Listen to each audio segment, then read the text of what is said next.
हाँ, जय हिंद सभी को बेटा। सबसे पहले तो आप सभी का हार्दिक अभिनंदन और स्वागत। और इस वीडियो में हम लोग बहुत शॉर्ट में ही डिस्कस करेंगे पब्लिक एडमिनिस्ट्रेशन इन इंडिया जो सेकंड सेमेस्टर में चलता है कोटा यूनिवर्सिटी में, और इसके सिलेबस के ऊपर और इसके कुछ महत्वपूर्ण जो टॉपिक्स हैं उनके ऊपर। और ध्यान रखना ये बहुत बढ़िया पेपर है, और आंसर यदि आप अच्छे लिखते हो, ख़ासतौर पे आर्टिकल्स का महत्व है इसमें। आप लोग यदि अनुच्छेद वगैरह भी लिखते हो, पॉइंट्स में आंसर लिखते हो, है ना, तो निश्चित तौर पर इस वाले पेपर में अच्छे अंक आने की संभावना बहुत ज़्यादा रहती है। लेकिन उसके लिए आपको आंसर राइटिंग स्किल्स को थोड़ा सा इम्प्रूव करना पड़ेगा। देखिए, यूनिट 1 में जब आप देखोगे तो पहला क्वेश्चन तो यही बनता है कि हिस्टोरिकल बैकग्राउंड, यानी भारत का जो प्रशासन है उसका विकास किस प्रकार से हुआ है। और इसमें मुझे लगता है कि 1935 का जो भारत शासन अधिनियम है ये आपको ज़्यादा अच्छे से रीड करना चाहिए। और इसके साथ ही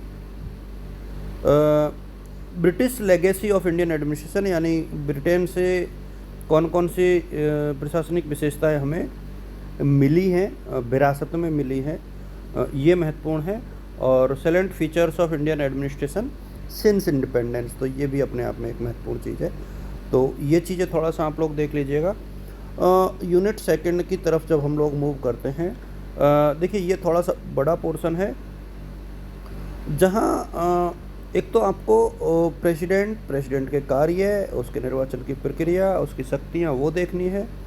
और पीएमओ के ऑफिस के ऊपर देखना है, क्योंकि पीएमओ का ऑफिस इन दिनों काफ़ी महत्वपूर्ण भी है और पावरफुल भी।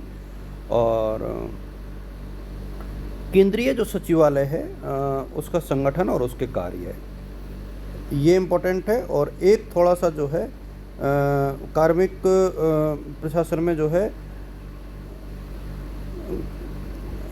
जो ग्रीवेंस सेल है, एक प्रकार से शिकायत और पेंशन निवारण मंत्रालय है, ये किस प्रकार से महत्वपूर्ण है।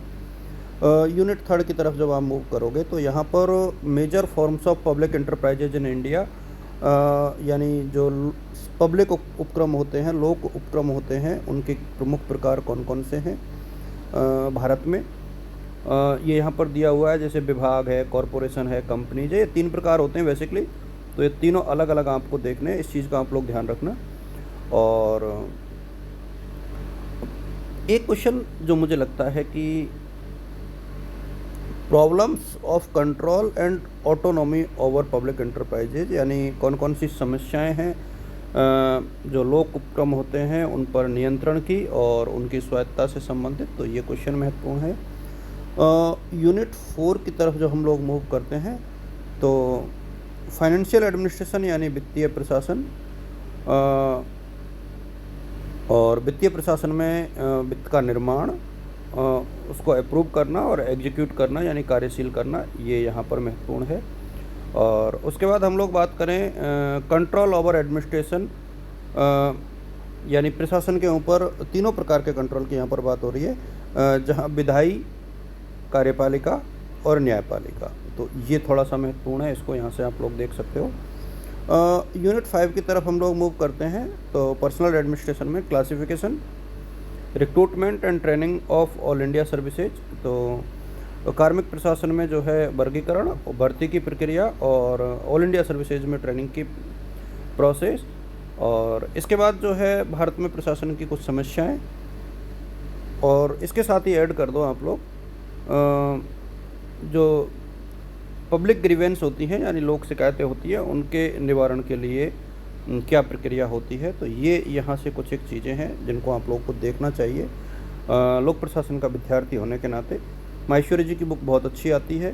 अभी भी मेरे हिसाब से जो है हिंदी मीडियम वाले बच्चों के लिए सुरेंद्र कटारिया जी की जो बुक है वो काफ़ी अच्छी है। BL फड़िया जी की बुक काफ़ी अच्छी है, जिनको मैं BA के बच्चों के लिए रिकमेंडेड करता हूँ।